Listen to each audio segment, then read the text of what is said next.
এ বাবা, ওই বন্যা দুর্গতদের জন্য কিছু টাকা পাঠাতে যাচ্ছি, তা কিভাবে পাঠান যায়? ও কাকা, আপনি যে বন্যা দুর্গতদের জন্য টাকা পাঠাবেন এটা ঠিক আছে, কিন্তু আসলে বিশ্বাসযোগ্য সূত্রে টাকাটা পাঠাতে হবে। হুম। ঠিক আছে, তা না হলে বিভিন্ন সময় বিভিন্ন মানবতার ফেলে আলাদা দেখা যায়।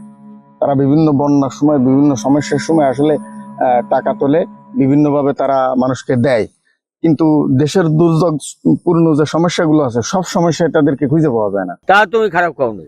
যেমন কিছুদিন আগে ছাত্র আন্দোলন হলো, তাদেরকে খুঁজে পাওয়া যায়নি। এইরকম লোকের মাধ্যমে টাকা পাঠালে কিন্তু কাকা হবে না। এটা সত্যি কথা।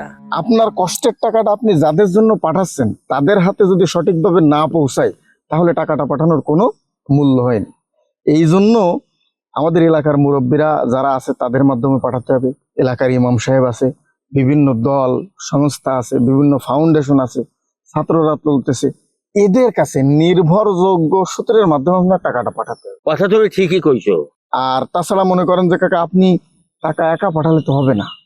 এই টাকাটা আপনার উদ্যোগে আপনার যে সমস্ত বন্ধু বান্ধব আছে, আত্মীয় স্বজন আছে, পাড়া প্রতিবেশী আছে, অফিস কলিগ আছে, সকলকে উদ্বুদ্ধ করে টাকা পাঠাতে হবে। যে যেভাবে টাকা পারে, 10 টাকা, 5 টাকা, 100 টাকা, যার যে সামর্থ্য আছে এই সামর্থ্য অনুযায়ী টাকা পাঠাতে হবে। কাকা দেখেন, আজকে ভারত আন্তর্জাতিক পানি চুক্তির যে রুলস, এই রুলসকে লঙ্ঘন করে, বাইলট করে, তারা তাদের ইচ্ছা মতো রাতের আধারে এই বাঁধটা খুলে দিয়ে পানি বাংলাদেশে যে ঢুকাই দিল, কুমিল্লা ফেনী দিয়ে, যে সমস্ত জায়গা রাতের অন্ধকারে মানুষ কোথায় যাবে, গ্রামকে গ্রাম প্লাবিত হয়ে গেছে, ডুবে গেছে বন্যায়। কথা একতলা বিল্ডিং ঠিকই পুরো আছে।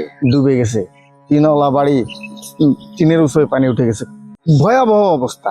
পানিতে শিশু বাচ্চারা মানে মরে ভাইসে উঠতেছে। গর্ভবতী মায়েরা কোথায় যাবে, বৃদ্ধ বাবা মা তারা কোথায় যাবে?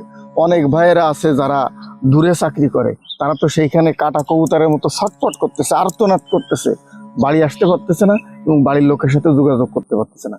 তারা আদৌ বেঁচে আছে কিনা তার কোনো নিশ্চয়তা নেই কাকা। আজকের তারা আমাদের ভাই, তাদেরকে তাদের পাশে আমাদেরকে দাঁড়াতে হবে। এজন্য যে যেভাবে পারি, যে যে জায়গা থেকে পারি, সবার নামে আসতে হবে। সকলের একযোগে নামে আসে, কোনো কথা নেই, আমাদের সকল শ্রেণীর লোকের নেমে আসে, এদেরকে কি করতে হবে, উপকার করতে হবে, এদের পাশে আমাদেরকে দাঁড়াতে হবে।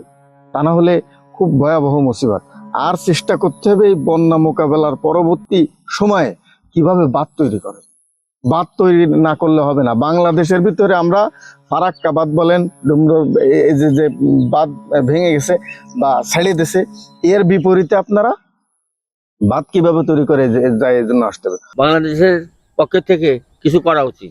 কত বড় খারাপ এই ইন্ডিয়া। মনে করো যে সবাই চিন্তা করে ভারত আমাদের বন্ধু, কিন্তু ভারত কোনোদিন বন্ধু না। কিন্তু ভারত আগেও বন্ধু ছিল না, এখনো বন্ধু না, এবং ভবিষ্যতেও কোনোদিন বন্ধু হবে না। কিন্তু ওরা ওদের স্বার্থের জন্যই ওরা আমাদের দেশে লুট করতে আসে। ওই 71 সালে ওই করেছে, তোমাকে স্বাধীন করে দিয়েছে, ওরা স্বাধীন করে দিয়েছে, স্বাধীনতা করে নাই ওরা। ওরা ছিল লুটতি। আর ওরা কোনোদিন আমাদের বন্ধু হবে না, কোনোদিনই হতে পারে না।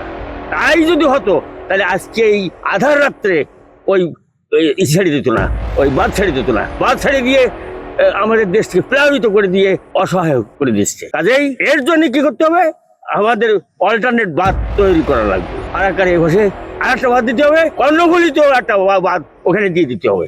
তাহলে ওদের উচিত শিক্ষা ওরা পেয়ে যাবে। আচ্ছা কাকা, তাহলে আপনি যে চেষ্টা করেন বাসায়, তাহলে আর আমিও যাই সামনে যে এলাকাবাসী আর ছাত্ররা কাজ করতেছে, আসে। আসসালামু আলাইকুম। ওয়ালাইকুম আসসালাম।